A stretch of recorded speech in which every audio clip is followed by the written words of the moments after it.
To start in just a moment if everyone's ready to go. All right, I think we'll get started. Hello, bonjour. My name is Eric Thompson. I'm an information officer with the Regional District of Okanagan-Similkameen, the RDOS, and we are on the traditional territory of the Syilx Okanagan people. We are in the city of Penticton right now for a quick update on the Christie Mountain wildfire. So just ahead, we'll hear from Nicole Bonnet. She is with the BC Wildfire Service. And then we'll hear from Penticton Mayor John Vasilaki, the City Manager of Penticton, Donnie Van Dyke, and Fire Chief Larry Watkinson from the Penticton Fire Department will give us an update, including information on the structural protection units that are here in the region now. We'll also hear from Dan Toden-Chabot. He is the Operations Section Chief. He'll be part of our question and answer session right after Chief Watkinson. A couple of very quick updates from the RDOS, the Regional District. We would like to remind you that our evacuation orders and alerts remain in place. So that's orders for 319 properties and alerts for 116 properties. Any residents of the RDOS, whether you're on an evacuation order or an evacuation alert, the phone number to call if you have any questions at all is 250-490-4225. And Donnie Van Dyke with the City of Penticton will have more information for Penticton residents coming up in just a few moments. And for our media here, if you could step up to the microphone if you do have a question later on, there's our microphone there. We are all maintaining physical distancing and wearing masks for those of you at home, just so you know. And one final note then, please follow BC Wildfire Service, the City of Penticton, and the RDOS on social media and the websites for all the latest information. Our media have been very, very good about getting information out as well, but for residents especially affected, those are the sources you should go to. And for any information on COVID-19, of course, you can go to Interior Health. With that, Nicole Bonnet is the Information Officer with the BC Wildfire Service. She's going to give us a quick update on the Christie Mountain wildfire. Good afternoon. So I'll touch quickly. I noticed on social media there's been a couple of comments just wondering about the size of the fire. We do still have it estimated at 2,000 hectares, and that is just an estimate. We're thinking likely over last night there was maybe around 35 additional hectares in growth just with some of the wind from yesterday, but the fire activity has been fairly minimal, so we haven't seen much larger growth than that. We were hoping to get a bit of a track to update the size this morning. We just haven't got that loaded just yet, so stay tuned for that a little bit later on.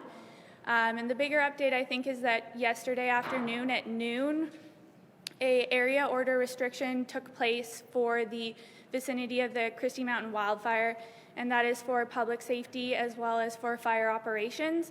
And so I'm just going to read real quick what that order encompasses.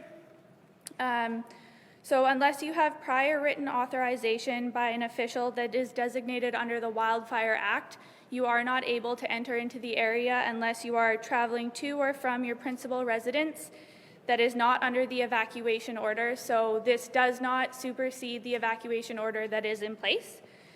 Traveling to or from private or leased property for the purposes of accessing a secondary residency or recreational property that again is not under the evacuation order area.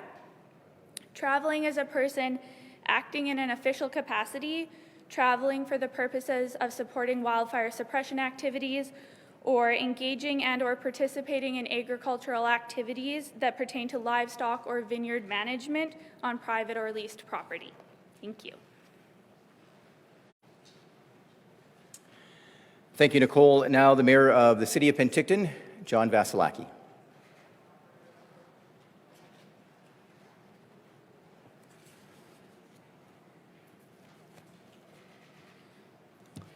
Thank you very much. Good afternoon, everyone.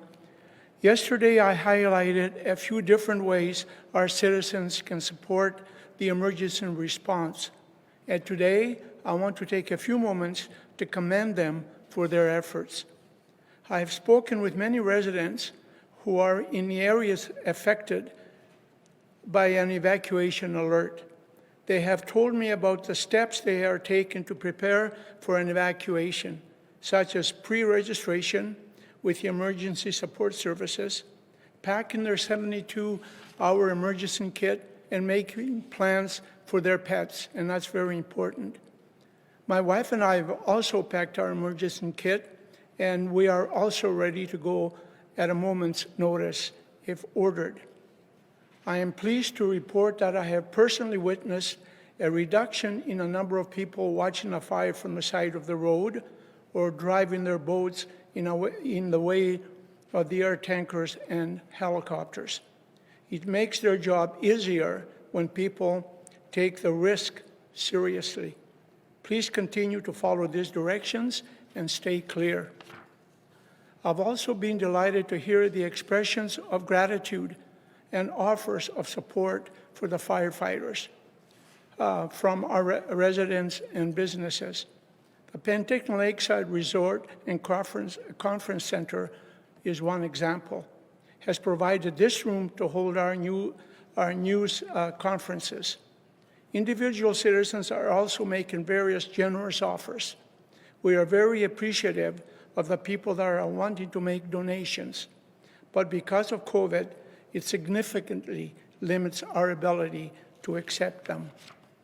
I would like to end by saying that while the sky is blue here today in Penticton, the risk remains. Please stay safe and please stay vigilant with your planning and preparations. And I personally can't put into words how proud I am of the citizens of the city of Penticton and the surrounding area for the gratitude that they're showing towards our firefighters. And many of them have been phoning me up until 9 o'clock last night, telling me that those folks that are fighting those fires are their heroes. They're risking their lives to save their homes. So I too would like to thank those firefighters for all the work and the danger that they're in every day trying to save us. Thank you very much.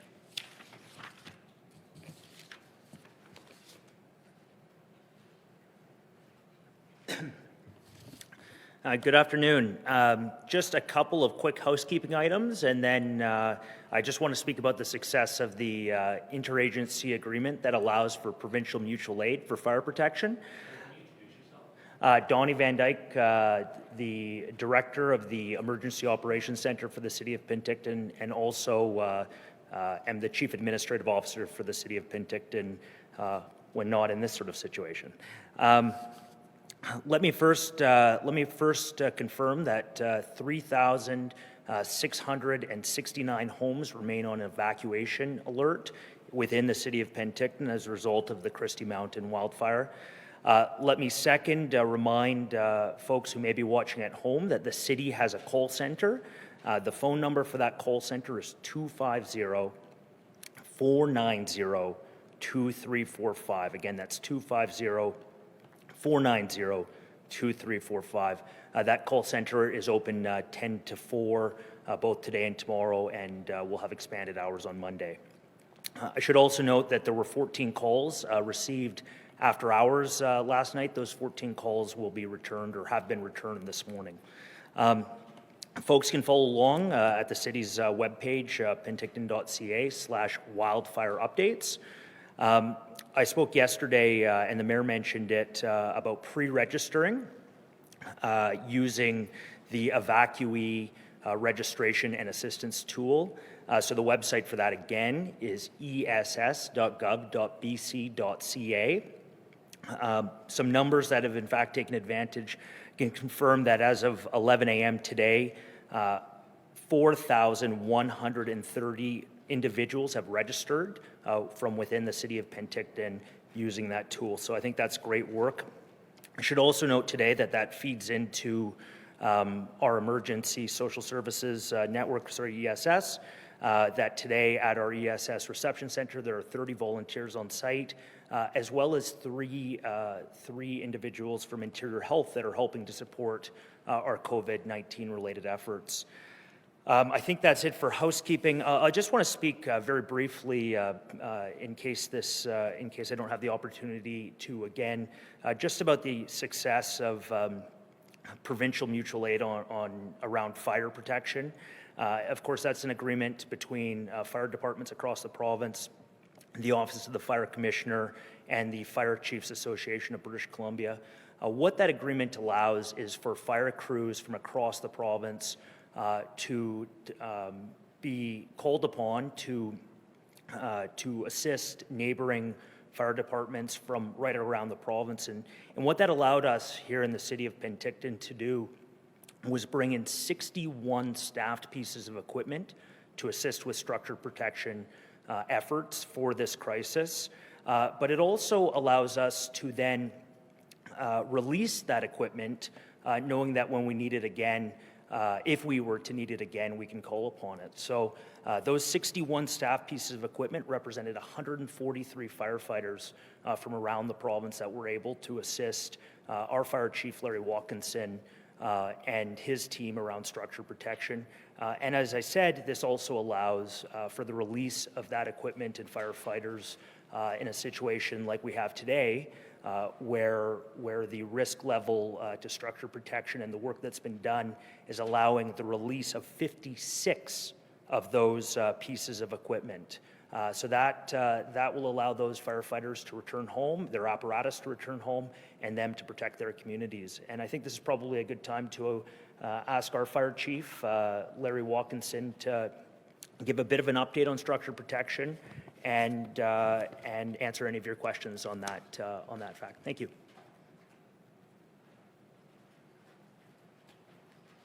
Thank you, Donnie, and good morning, everybody. I'd just like to start with a big thank you to all our brothers and sisters in the provincial fire services coming out over the last 24 hours from all across the province and joining us here in Penticton against this firefight as the fire encroached on to Penticton.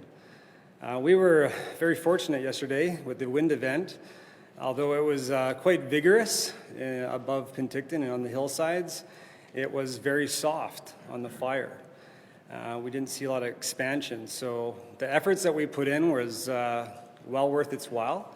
On the upper east sides of our community, up in Wilty Bench, the upper Carmite area, we did do a lot of work with wet lines, keeping the area around those homes nice and wet, so if there was any ember transplant, we didn't see any ignitions with any ember transplant or ash fly. We didn't see any real damage to any structures at all. So those 61 pieces of fire apparatus certainly did impact our community, and the residents were very appreciative of that, as I know from the comments I've received. Today, this morning, released 55 actually units of those apparatus, and we continue our efforts with the remaining pieces in the two divisions that this fire itself has been geographically laid out. So working alongside the BC Wildfire Service Incident Management Team, we will continue the structure defense base with our efforts to continue our efforts in the areas that are potentially at threat, but working towards making sure there's no hot spots around the properties, any smokes that are in and around the communities, we're actioning those, making sure they're nice and cold before we allow any of the residents back into their properties. So right now, we still have crews out setting up sprinkler systems in the areas that are unprotected with water supplies. We do have crews boots on the ground working, like I said, along with the BC Wildfire Service and air operations, and we'll continue that effort until there's no longer a threat to any structures on this fire. At this time, I'd be happy to take any questions. The residents of Heritage Hills, they're wondering if the road's going to be open back up, if they can go in. Is that any indication of when they're hoping for a timeline, I guess? I don't have any control measures of that decision-making, then I'd have to defer that to BC Wildfire Service. You're saying that you've been releasing some units. You said the worst is behind you, or getting safe? From what we have gathered, and from the intelligence that we've received from BC Wildfire Service and their fire specialists, the fire behavior specialists, and their ops chiefs, who will be just after me, we feel very confident that the fire is no longer threatening structures adjacent to the fire in the city of Penticton. However, we are still working on behalf of the regional district for structure protection, and we'll continue to do that until there's no longer a threat to those structures. You said 55 pieces of equipment have been sent home. How does that translate to firefighters themselves? That's a quick math question, but we're talking probably about 110 firefighters that have gone home. The demobilization took a little while this morning, but there's a process that we have to follow, make sure they get home safely, to get home to protect their own communities. Like everybody knows that we still are in certainly a wildfire condition in the province, so we didn't want to hang on to those resources too long. So we wanted to get them back to their homes as quickly as we possibly could. And do you work to send home the firefighters who are coming from farther away? Do they go home first? Yeah, we try to use the nearest and closest asset that's appropriate for the conditions of the fire. So yeah, we didn't have a lot of resources further than Merritt, and then of course we did have lower mainland pieces of apparatus just due to the sheer size and availability of those pieces of equipment. We had resources from the lower mainland, Vancouver Island, and as far as into the Kootenays, and as far as Golden itself. I saw a number of these fire crews heading home this morning.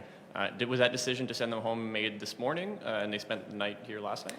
Yeah, so they worked all day very hard yesterday, and they need to have straight 8 hours of rest before we would allow them to drive home. They wanted to get home, but we wanted to make sure that they were getting home safely, so they hit the rack here in Penticton, and as soon as they got up this morning, they got through their pieces of apparatus, checked out appropriately, and then they're on their way home. Do you have a rough estimate as far as Penticton firefighters, the number of them that have been doing structural protection? Every single one of the Penticton firefighters have been involved in this event. Thank you. What was the difference between this effort with this fire and the fire that burned 94 in the same area and ended up destroying homes?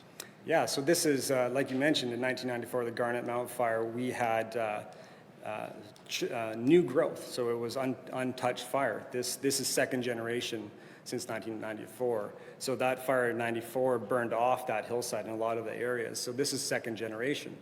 So we had a lot of mixed fuel types, long grassy fuels, flashy fuels. So it moved quickly, but it didn't want to carry too far into the community just based on it already being burnt through. Our concern mostly was that the city of Penticton has got lots of old growth, large pine trees in their communities, and we didn't want those embers transplanting into the community and igniting the homes. Can you say anything about what the city's saying, that they're thankful for this provincial program that allows you to bring in other resources to help? Is there anything to be said that resources you had this time that the city didn't have in 1994? Like, did that play a role in the success of this fire? Yes, absolutely. The coordination efforts by the BC Wildfire Service, the Office of the Fire Commissioner, and the BC Fire Chiefs Association has created an interagency agreement where it's very quickly able to be deployed. It's like a one-call system. So we have a provincial wildfire coordination officer in Kamloops, and that person has a list of available resources throughout the province that can respond immediately at a beckon moment to respond to these communities, to assist. They get the call earlier in the year to be able to be put on the availability list, and once that call is made, they are deployed, and then they return to the property that's the municipality that's requesting them. We didn't have that necessarily in 1994, and the training that our BC Municipal Fire Services are getting now, like we have here in Penticton, the BC Wildfire Service Training Symposium each year in the spring, has created the operational readiness for the municipal fire departments significantly. Maybe a question for Mr. Van Dyke, if I may. Since things look optimistic or better than they looked yesterday, what's your estimate of how long the preventive evacuation order will be maintained? Thank you for the question, and probably best deferred to the regional district of Okanagan-Similkameen. The city of Penticton has not issued an evacuation order. We've got just about 3,700 residents and businesses, I should say, that are under evacuation alert. That alert will remain in place over the next few days. We're working very closely, as Chief Watkinson mentioned, with the BC Wildfire Service to understand what the risks are, and when those risks have been mitigated or extinguished, we will lift the evacuation alert. I don't know if there's anything, Eric, you'd like to add just around the evacuation order that's in place in the regional district. Thank you, Donnie. I was just speaking with our emergency manager, Sean Vaisler, and direction for lifting any orders or even putting them in place comes from BC Wildfire. Ultimately, the regional district makes the final call on whether there is an order in place or whether it's being lifted. So it'll come from BC Wildfire. And at this time, I'm going to bring up Nicole Bonnet. She's going to be available now to take a few more questions. And she's bringing with her Dan Todin Chabot. His last name is spelled Taudin. CHABOT, probably pronounced slightly differently, but hopefully he can help us with that. He is the operations section chief. So both will be available to answer any of your questions regarding the Christie Mountain wildfire.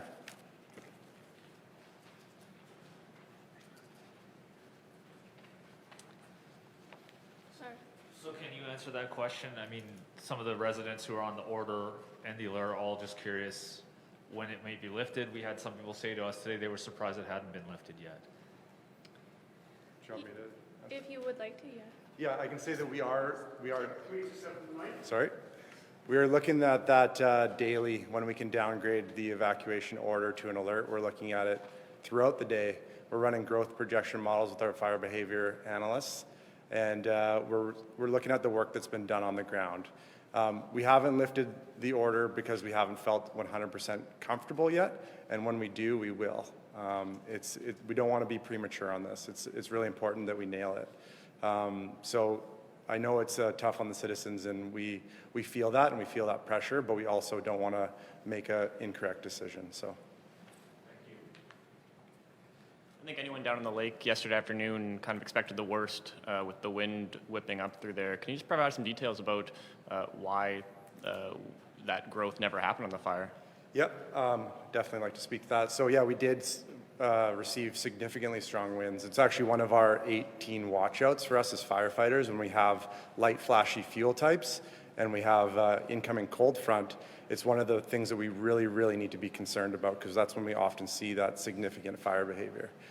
Yesterday we didn't see it, and that's because of the work that the ground crews are making, and as well as our aviation fleet. The combination of our aviation fleet and the ground crews has really slowed down the fire growth, so that's been really good. The other thing that I think has been in our favor is that it's actually, the fire was running into the old Garnet fire from '94, so that has taken a bit of the steam out or the fuels out for what it was burning in. So. The winds are not supposed to be all that strong, I don't think, over the next few days. I'm speaking with Environment Canada. Just wondering what you guys are looking at over the next few days in talking about that evacuation order. If you think, is the weather favorable? Should people be sort of starting to feel uplifted? What's your Well, just about the winds. So yeah, when we have a cold front roll through, the winds have been pushing primarily from the south, pushing north. So that's why the fire was driving towards the north. Once the cold front passes, the wind shift 180 and start going back the other direction. So now we're getting winds pushing on the fire in a direction that we haven't seen yet. So for us, it's really important that we gain and establish control with the winds now pushing the other direction before we make any decisions. So just looking forward with that, forecast coming up. Yeah. What can people kind of expect, and can they make any sort of plan for the next day, 2, 3 days? What I can say is where the winds are pushing back into now, although they are lighter, it is a heavier fuel load. So that's one of the things that we are concerned about. We'll heavily be utilizing our aviation fleet as well as our air tankers to try to stop any growth, but that's something that we're definitely keeping an eye on. So I don't want to say too much about what can and can't be done because we are looking at a change of fuel type. We got 5 minutes. Okay, sorry. Sorry, those projected winds you're talking about, what direction are those projected? So we, with the cold front going through yesterday, we saw winds coming from the south pushing north. Now we're seeing them switch 180 from the north-northwest, pushing south-southeast. Can you describe a little bit of what that means and what is in that path, in that direction? Yeah, so what that means is what that means is the fire's been pushing one direction. Now that it's flipped around and it's been pushing from the other direction, it's going to test fuels that haven't been tested before. So that's pretty much all I can say about that. It's just we're going to have a different wind direction. It's going to challenge our lines in areas that we weren't initially seeing, but it's also in a direction that is favorable as far as community. So. Can you pronounce your name? Sorry. Yeah, it's Dan Taudin Chabot. It's TAUDIN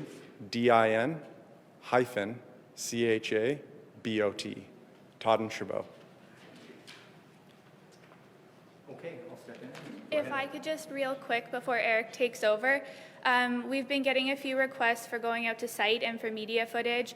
So we did take some video yesterday and we will be working to upload it and send out a little bit of information about how to obtain that footage, hopefully by later on this afternoon. Great.